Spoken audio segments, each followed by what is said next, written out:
ግሪክ ነው። በእርግጥ ማቴዎስ ወንጌል በዕብራይስጥ ነበር የተዘጋጀው፣ ከዛ በኋላ ተተርጉሞ ነው ይላሉ ወደ ግሪክ።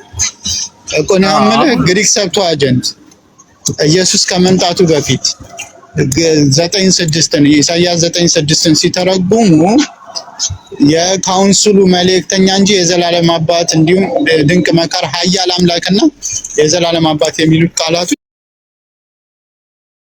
የሉም እያልኩ ነው።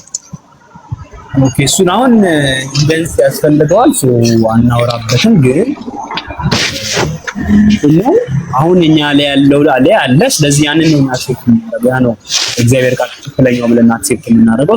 እኔ እንዳለ ነው ማለት አንተም ደግሞ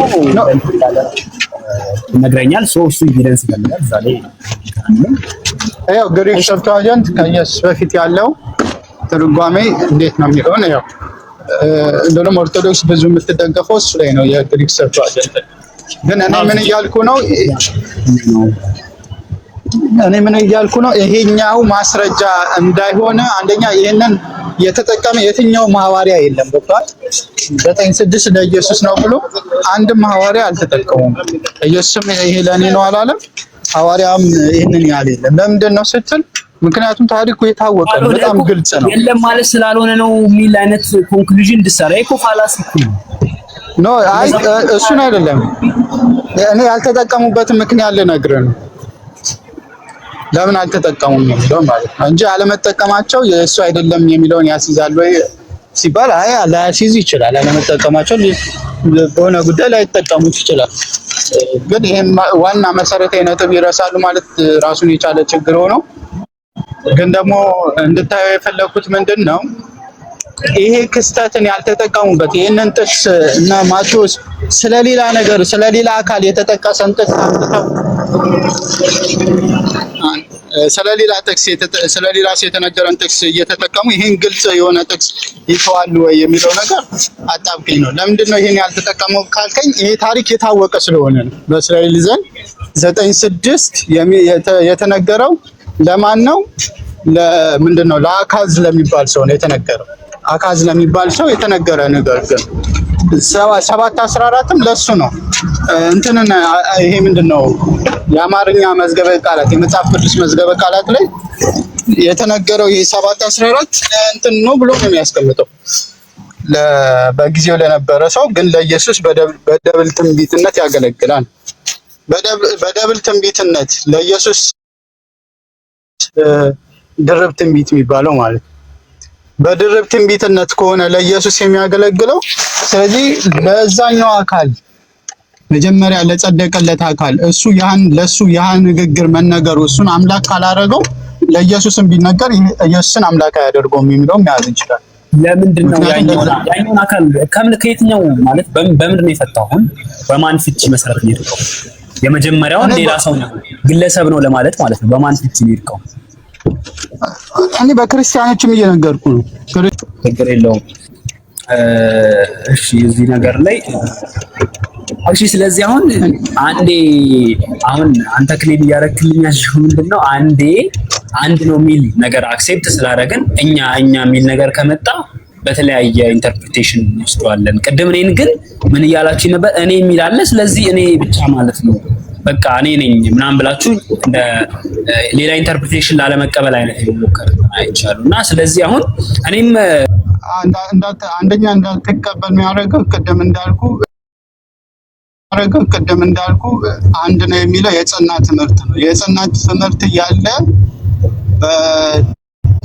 በትናንሽ እንትኖች የምትቀይሩ አይደለም። ሁለተኛ እኛ የሚለው ቃል ከቋንቋ ደረጃ አሁን እኛ የሚለው ቃል እኮ ወደ ሌላ ትርጉም ሲኬድ ዝም ብሎ አይደለም የተኬደው።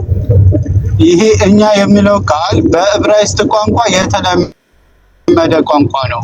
አንድ አካል ራሱን እኛ ብሎ ሊጠራ ይችላል ከመጽሐፍ ቅዱስ አንፃር።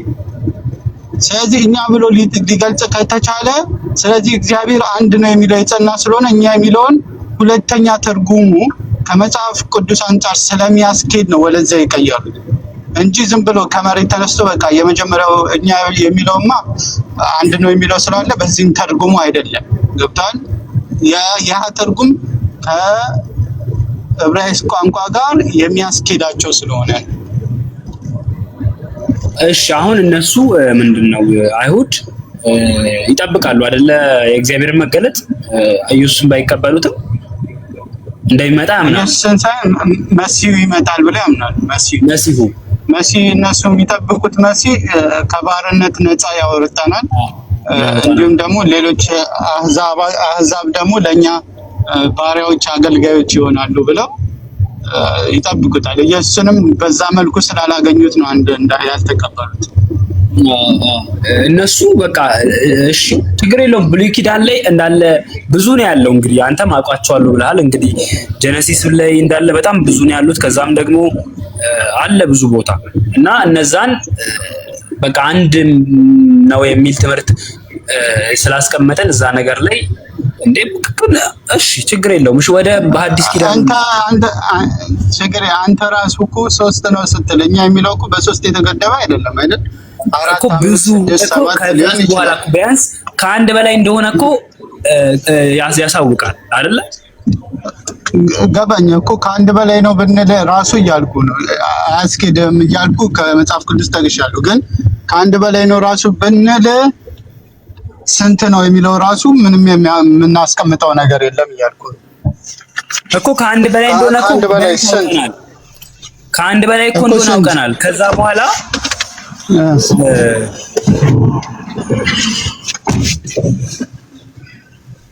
ስንት እናርገው? እስቲ 48 ኢሳይያስ 48ን እስቲ ክፈተው። አሁን የነዳው ነው መኪና ማውራ አይመች የሚመቻ 48 16 አካባቢ እንደዛ እሱን አሁን እስቲ ክፈት።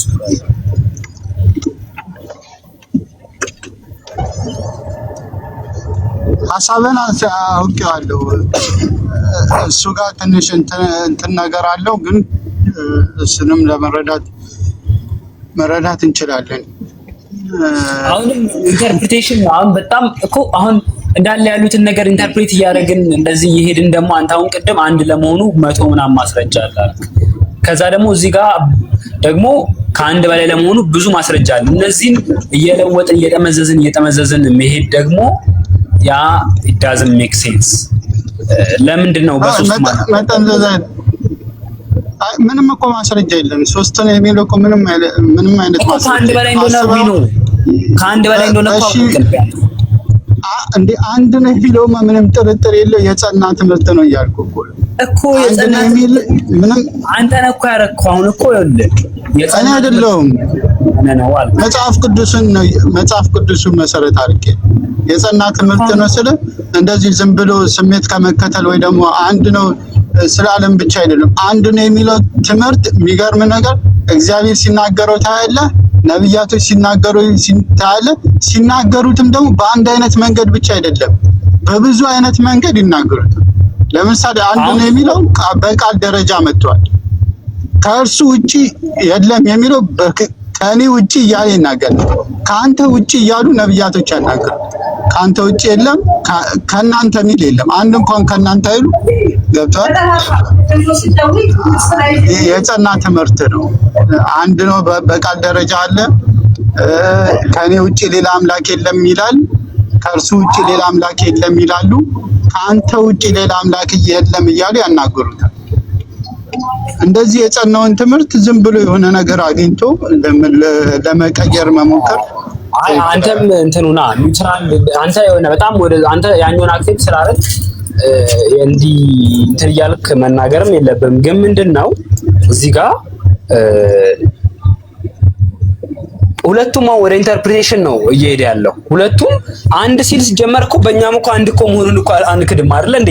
እዛ ጋር ግን መለኮትነቱን ነው አንድ ሲባል እያልን ነው ያለ ነው። መለኮት በቃ ዳስ መለኮት አንድ መለኮትነቱን ነው አንድ ሲል እኔ ሲል አንድ ሆኖ እዛ ጋር እኔ እግዚአብሔር ሲል በቃ እዛ ጋር መለኮትነቱ እኛ እኮ ያንን እኮ አልካር ነው ያኛውንም አክሴፕት እናደርጋለን። ይሄ ደግሞ እኛ የሚለውንም ደግሞ አክሴፕት ያደርጋለን ያለ መለኮትን ለማመልከት ባህሪን ለማመልከት አንድ ነው የሚለውን ቃል አንጠቀምም።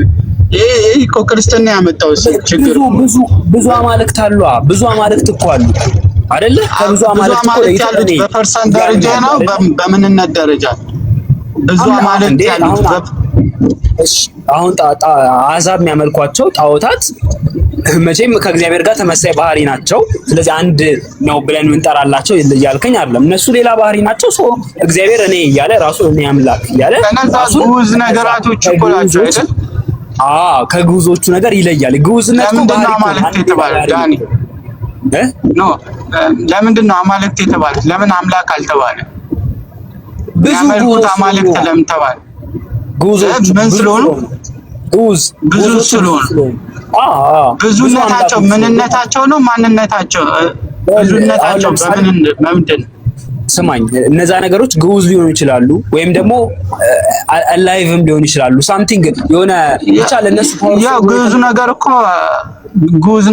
ሲያመጡ ያው ዝም ብሎ አላ ብዙ ባህሪ ሊሆኑ እንደምቻ አምላክ ተብለው በአዛብ ሲመለኩ የነበሩ ነገሮች በሙሉ ብዙ ናቸው ሲባል የግድ የሆነ ድንጋይ ከሆነ ሁሉም ድንጋይ የሚያመልኩ ወይም ደግሞ እዚህ ጋር እኮ ወፍ የሚያመልክ ሊሆን ይችላል አንበሳ የሚያመልክ ሊሆን ይችላል ሶ ሌላ ባህሪ ያመልክ እኔ ልጠይቅ በባህሪ ሁለት አድርገን ልናያቸው እንችላለን ስለዚህ በቁጥር ብዛት ተደርጎ ይነገርላችኋል ማለት ነው